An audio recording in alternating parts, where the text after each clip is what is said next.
morning. Good morning. Happy Monday. Happy Monday again. We are so excited to be back with you for another episode of the Monday Morning Show. I'm Noah. And I'm Ashley. And we are your hosts for the Freedom Village News. So we are in a different location today, you might have noticed. We are at the beautiful Freedom Village Gardens. They're right behind us. We sure are. Lots of flowers and vegetables that the residents take care of and maintain. I love all the little garden trinkets. Oh, yes. There's a fairy garden out there. There's Maybe like we a should rabbit. take a little tour of the garden. We might need to take a garden tour sometime.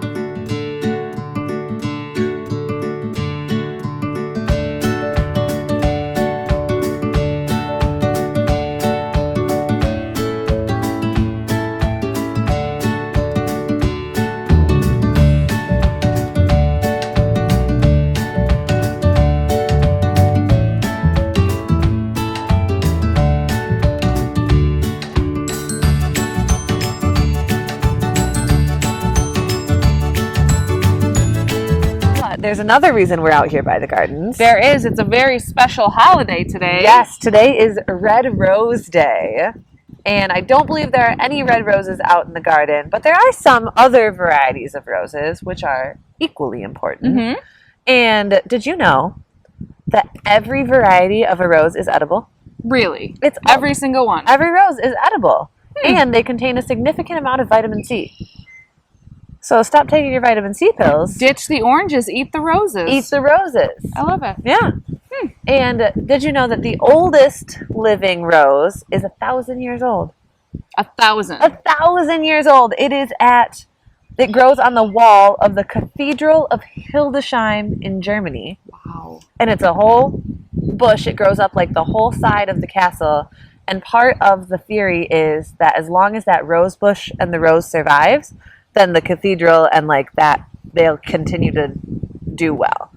So if the rose bush dies, that's bad news. Oh my gosh. But as long as it continues, That's really cool. Yeah, 1,000 years. 1,000-year-old rose. Can you imagine being in charge of that rose bush? Oh my gosh. So much pressure. There's got to be a whole team Yeah, just there has for to that be. bush. Like that's pretty crazy. That is. So yeah, those are some things about roses you might not have known. Well, did you do anything fun this weekend, Ashley? What did I do this weekend? No, just kind of hung out with family and relaxed a little bit. We had a busy weekend last weekend. Oh so. yes, with your Taylor Swift. Yes. That took a long time to recover from. It did. Yeah. I was tired for days. That's a lot, yeah. Not as young as I once was. What about you? How was your weekend? It was good. It was a pretty relaxed weekend as well. Just took some walks, hung out. Nice. Made a big pancake breakfast on Saturday morning. Yum. I didn't come to Freedom Village, but I should have for pancake breakfast. Maybe Saved next you some time. dishes. Yes, exactly. Well, what else do we know this week, Ashley? Well, first thing, we want to make sure everyone knows that all the exercise classes are canceled for the week, the ones that are led in the gym by the gym instructor, because we are in the process of getting a new gym instructor. Yes, he trained last week, or did orientation last week, Wednesday, so he's now in the process of learning the job and figuring it all out so that we can start gym classes up soon. We will still have cardio drumming and line dancing in the gym. So those things are not canceled, but and those lots of courses on 954 for lots those. of things on the TV, and yeah. So hopefully we'll get those restarted soon. So that's a good one. Well, let's look at the week. Let's get into the week. What do we have going on today? Well, today, Monday, after this at 9:45, we're heading out to the poppy field in Fenville, and then to Cranes for an early lunch. Nice. Yeah. Have you ever been to this poppy field? I have not. I haven't either, but I did get a picture of it from one of the owners last week, and it is beautiful. That's what I've heard. So it's going to be perfectly in bloom, and it's going to be wonderful. So make sure you hop on that bus if you're signed up. And then tonight we have the Holland Area Historical Society meeting, and that bus leaves at 7 p.m. And I think it's the last meeting of the season, if I'm not mistaken. So they'll take a break for summer and then regroup again in the fall. So if you want to go to that, make sure you sign up on Touchdown. Nice. Tuesday morning, 11 o'clock, we have our village artists heading out. And this week we are getting on the bus and going out to Holland State Park. Oh, nice. Yeah, so we'll be able to see the windmill. Nope. We'll be able to see the lighthouse and the beach and maybe some tourists, kind of lots of different choices out there for things to help you create. Kids eating ice cream. Yes. Making sandcastles. Oh, on this playground. Hopefully it won't be too windy, Yes. so you don't get sand in your face. Yes, so sign up in Touchtown if you'd like to come along with us. And then in the evening, we've got a summer favorite kicking back up for this season. The first one of the year. Yes, it's so exciting and so popular. The American Legion Band Concert Series on Tuesday nights in Collin Park begins tomorrow at 6:45. The bus will leave. Yeah. And we can take a little peek of last year's concert. Here we go.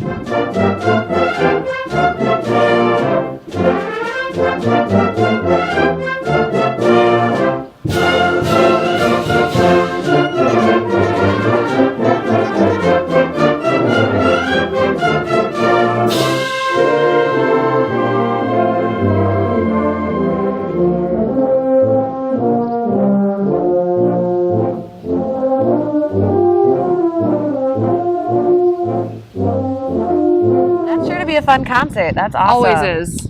And on Wednesday, we're kicking off another summer favorite, Yes. which are our bi-weekly beach walks and visits to Captain Sunday. So, I mean, what's better in the summertime? I just did this last week. I went to the beach at sunset and got ice cream after, and it feels like summer. Feels like summer in Holland. Yes, for sure. it does. Yes. So make sure you sign up on Touchtown if you'd like to join that bus to go walk down on the beach and then finish up the evening with some ice cream.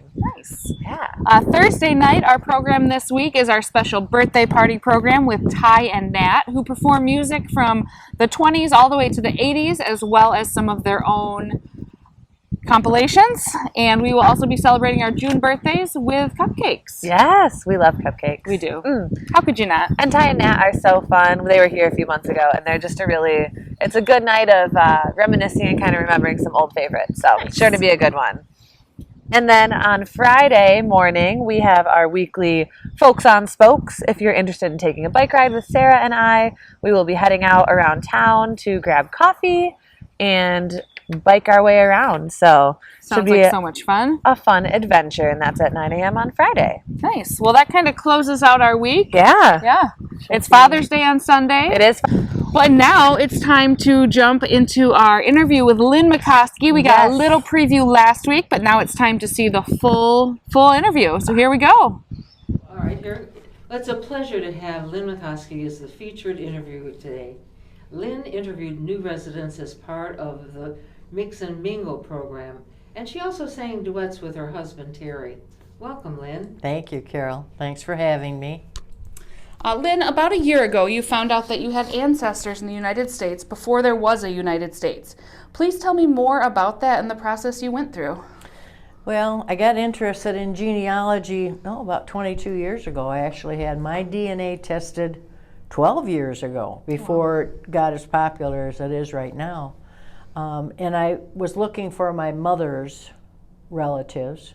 She had a brother that was lost, missing in action in the Second World War.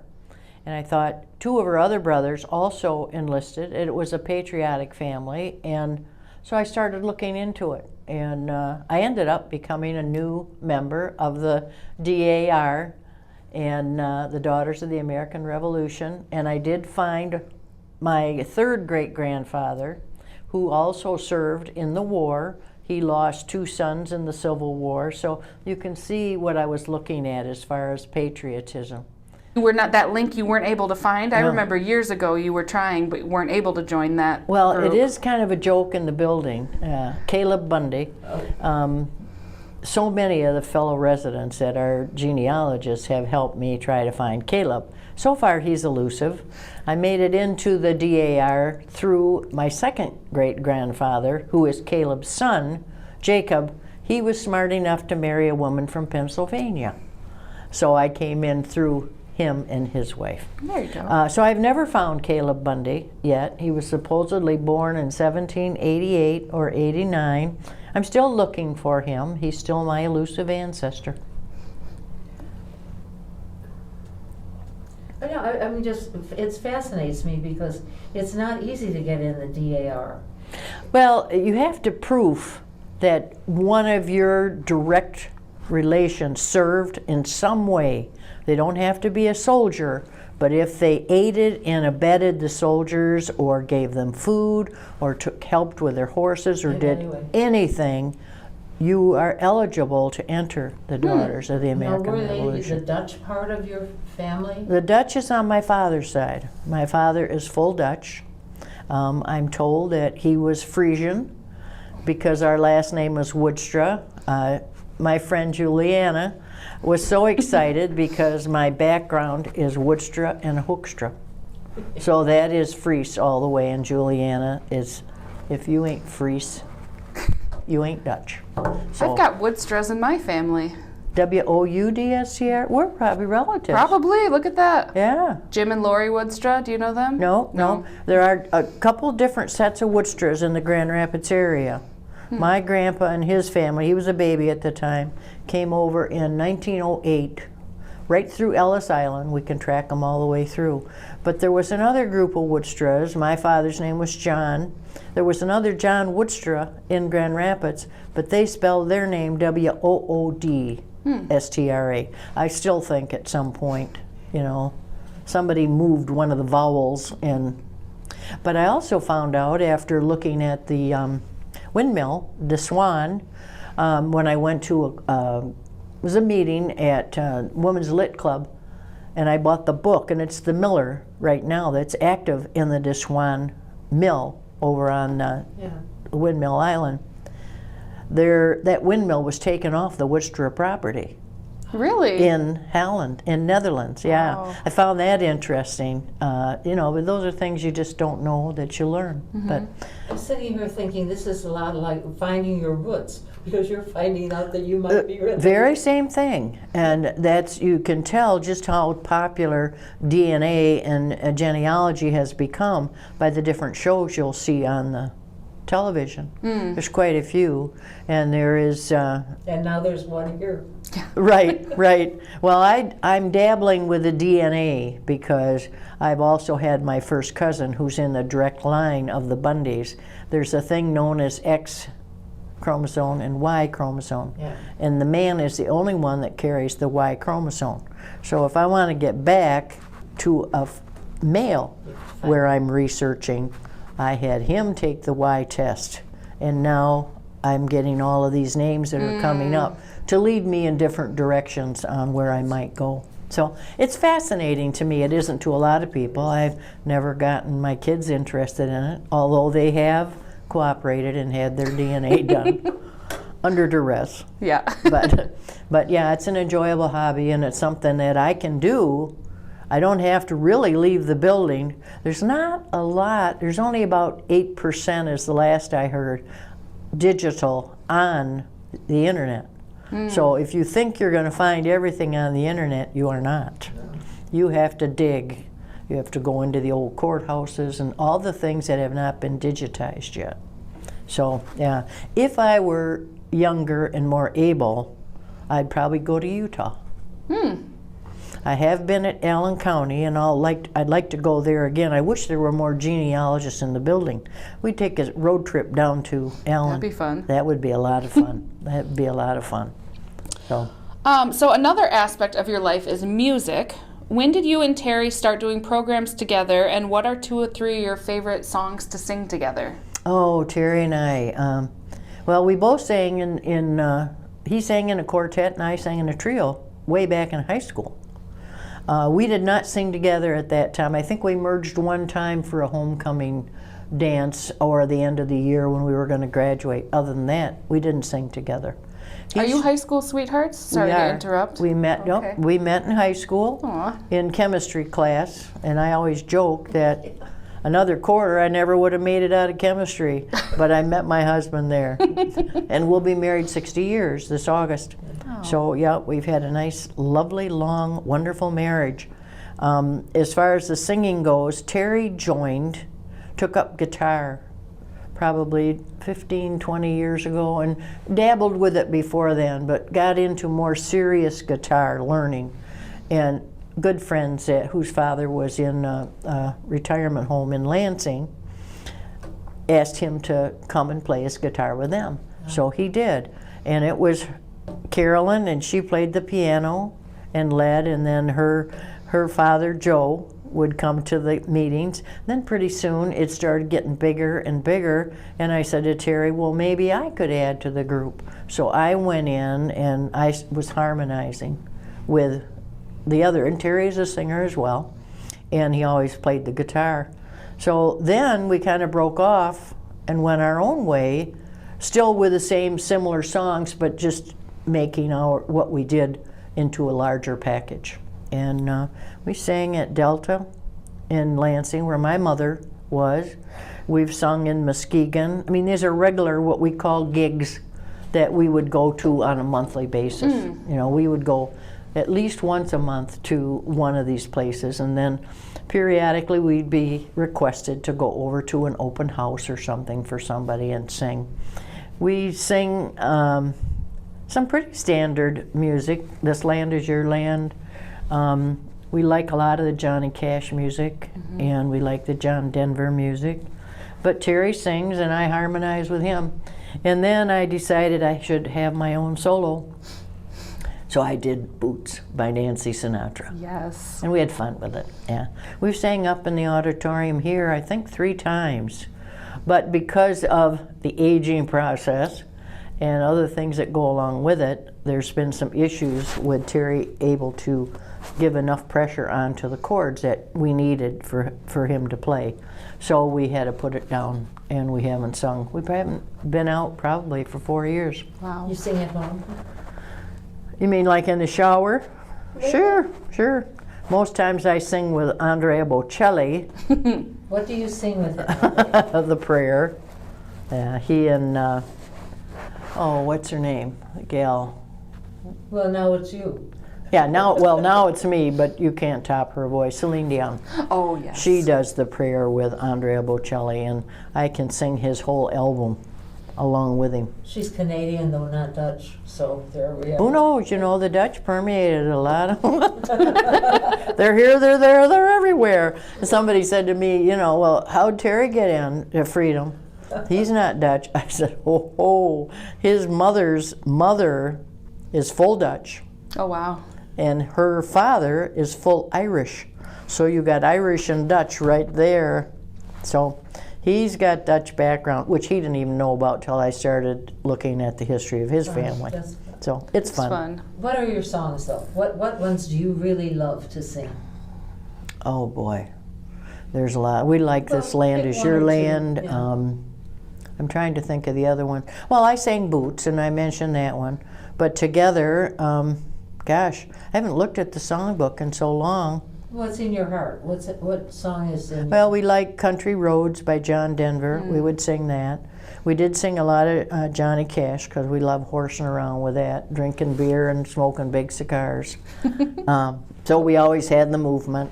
I always introduced all the songs, so I was kind of the person who introduced the song, give a little background on what the song was like. We always closed with You Got the Whole World in His Hands. That was our ending song, and we always opened with This Land Is Your Land. Mike, who's passed away now, just loved that. He would sit right in the front row and sing along with us. So yeah, we had some enjoyable times. I remember auditorium Oh yeah, packed to the seams. packed. You know, the residents always, if there's one of our people up there, they'll come out for you. They'll support you, and they did with Terry and I. Yeah.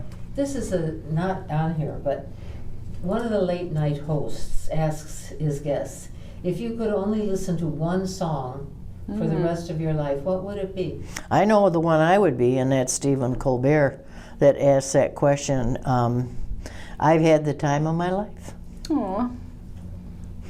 I've always loved it. I've loved Dirty Dancing. I've loved the dancing, all the music. In fact, Terry Tucker came in one time into the dining room, and T and I were in the back corner, and that's where we had gotten seated. It was when they were serving dinners, and Terry says, they must not have got the message. You never put baby in the corner. I think he was surprised I caught on to that. That's cute. But I said, that's one of my favorite movies, Terry. Yeah. Well, Lynn, you're known around here for your friendliness and your laughter. Okay. Can you take a little time and describe yourself in 3 words? Oh. 3 words, huh? Happy, contented, and I love people. I really enjoy other people and their stories and everything about them. Recently, I'm working with one of our newest residents, and everybody will meet her because not this afternoon, but she'll be up there this afternoon. She'll understand what we're having with This Is Your Life, but she'll be interviewed soon. So I've enjoyed meeting her and helping her acclimate to the building, and it's just one of the things I've always enjoyed. I was always in service, always in service. You know, was in sales, banking, customer service rep, then a lender, you know, lending for homes or the loans that you get while you build a new home, a bridge loan, that type of thing. So it's always about people for me. Yeah. Wonderful. Well, thank you so much for taking some time with us and Been my pleasure. getting to be your turn to be interviewed. Thank you, Lynn. All right. Thank you, guys.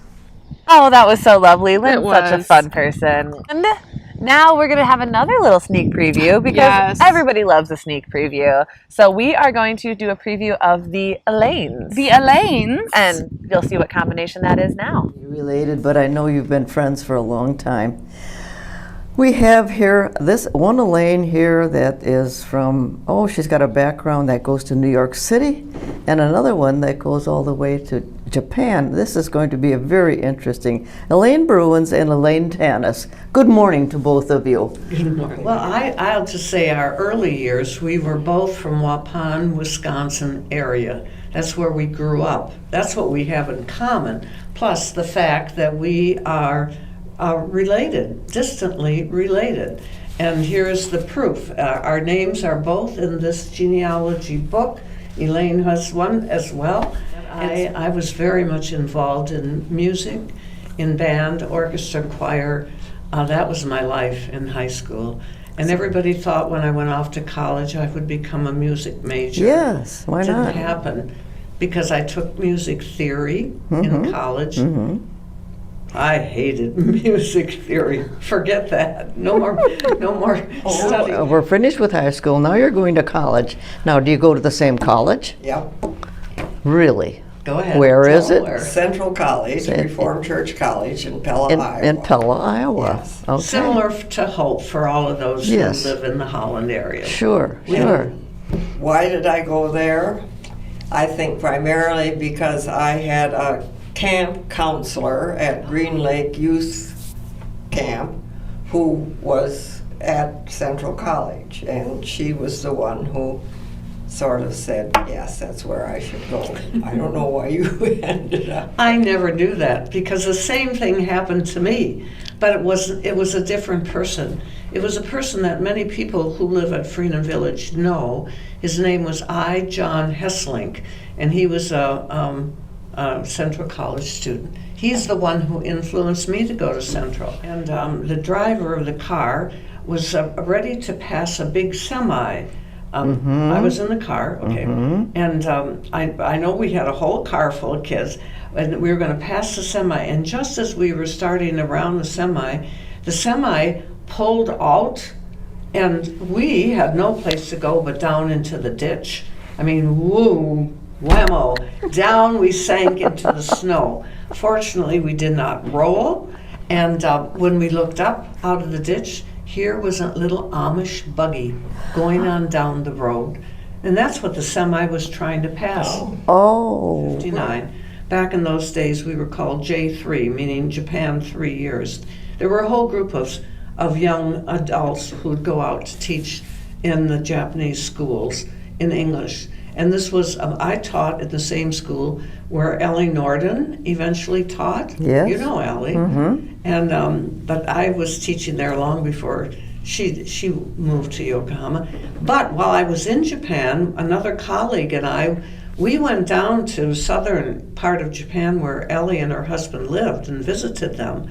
And the same thing was true of this John Hessling, who had originally introduced me to Central College. You know, this is all Dutch bingo, I tell you. It was a very bad time of the year.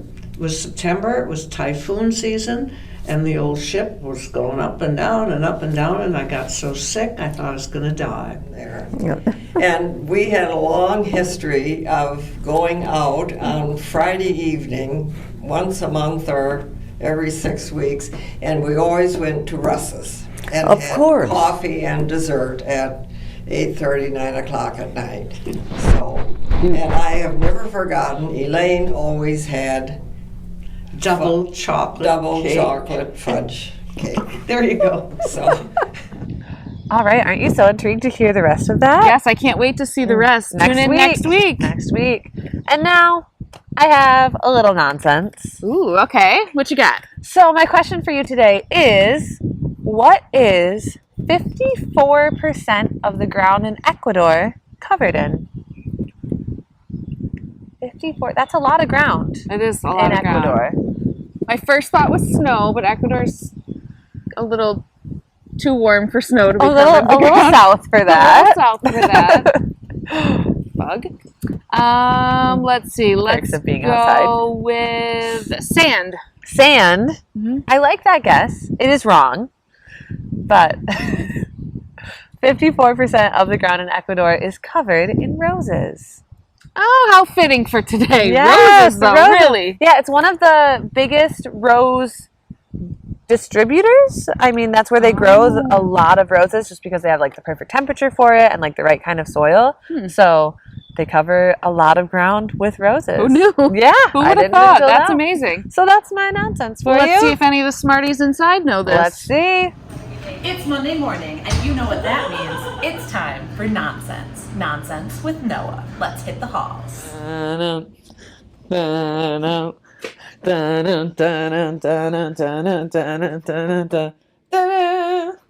Tim, do you know what covers 54% of the ground in Ecuador? No. Do you have a guess? Trees. It's roses. Beautiful. Do you know what covers 54% of the ground in Ecuador? Or do you have a guess? Farmland. It's roses. Isn't that fun? There you go. Terry, what do you think covers 54% of the ground in Ecuador? I can't answer that. A guess, just a guess. I have no idea. I know, that's okay. What do you think? Grass? Trees? It's roses. Isn't that crazy? That is. Covers 54% of the ground in Ecuador. The forest. It's roses.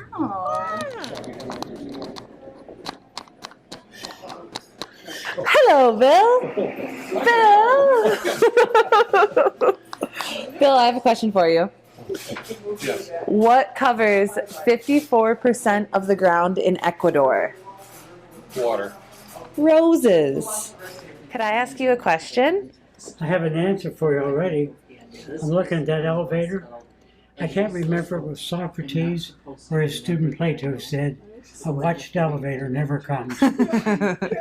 No wonder the elevators are so slow around here. Can I ask you a different question? Why not? So, do you know what covers 54% of the ground in Ecuador? Woods, trees.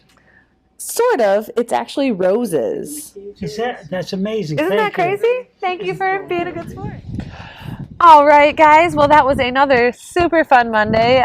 We just so look forward to having this time with you and getting to share the Monday morning show with you. So that's Ashley. That's Noah. And this has been Monday Morning.